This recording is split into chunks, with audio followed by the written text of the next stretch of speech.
His victory returning to the White House. It was Vice President Kamala Harris who presided over the peaceful transfer of power, formally certifying her own defeat. And what she said as she entered the chamber today, Rachel Scott on the Hill for it all. Tonight, history in the nation's capital. Vice President Kamala Harris marking a milestone in the peaceful transfer of power, presiding over the certification of Donald Trump's victory and the election she lost. Madam Vice President, what should people take away from today?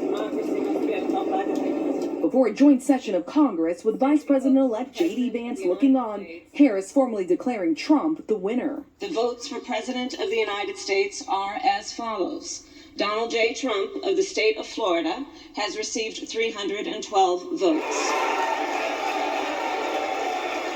Kamala D. Harris of the state of California has received 226 votes. After the vice president calling it an important moment. It was about what should be the norm and what the American people should be able to take for granted, which is that one of the most important pillars of our democracy is that there will be a peaceful transfer of power. That was not the case 4 years ago, when Joe Biden also won a resounding electoral victory with a 7 million vote lead in the popular vote.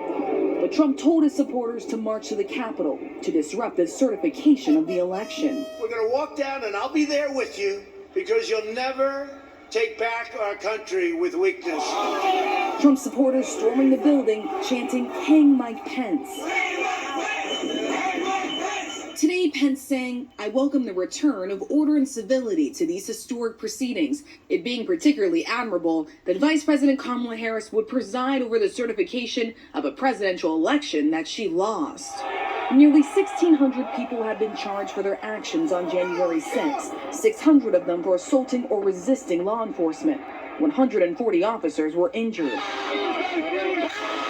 But Trump has called the rioters patriots and hostages, vowing to pardon them on day one. Do you believe that the president-elect should pardon? I believe that to him is his power to exercise. The people who beat up police officers are put in a different category than others. President-elect Trump calling today's certification a big moment in history, and President Biden hoping the nation has turned a page. I think what he did was a genuine threat to democracy. I'm hopeful that we're beyond that.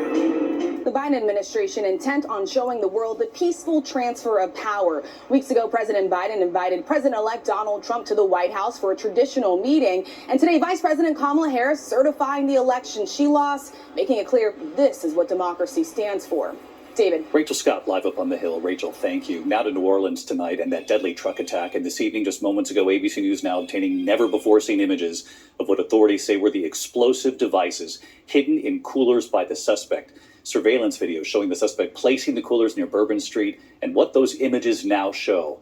And it comes just as President Biden and the First Lady arrived to pay tribute, to lay flowers at a memorial to the victims. Meeting with the families, we are now seeing the faces of all 14 victims who died. ABC's Trevor Ault in New Orleans again tonight.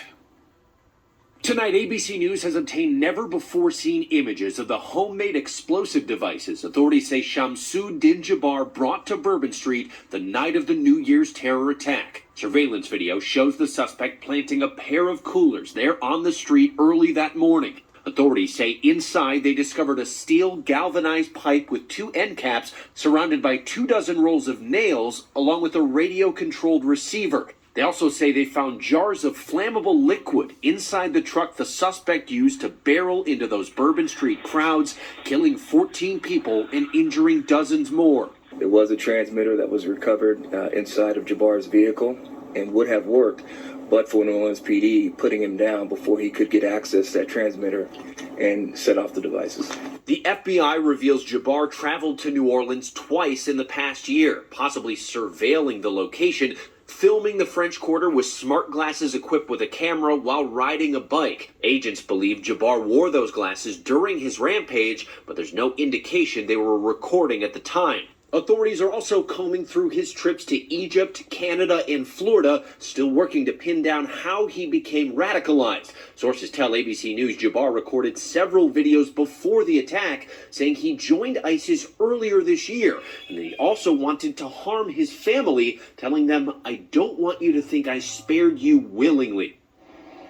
And David, the mayor says President Biden has approved their request to raise the security designation for Mardi Gras to the highest level, the same level as the Super Bowl. It means they'll receive significant federal security assistance, and Mardi Gras season kicks off today, David. Yes, the same.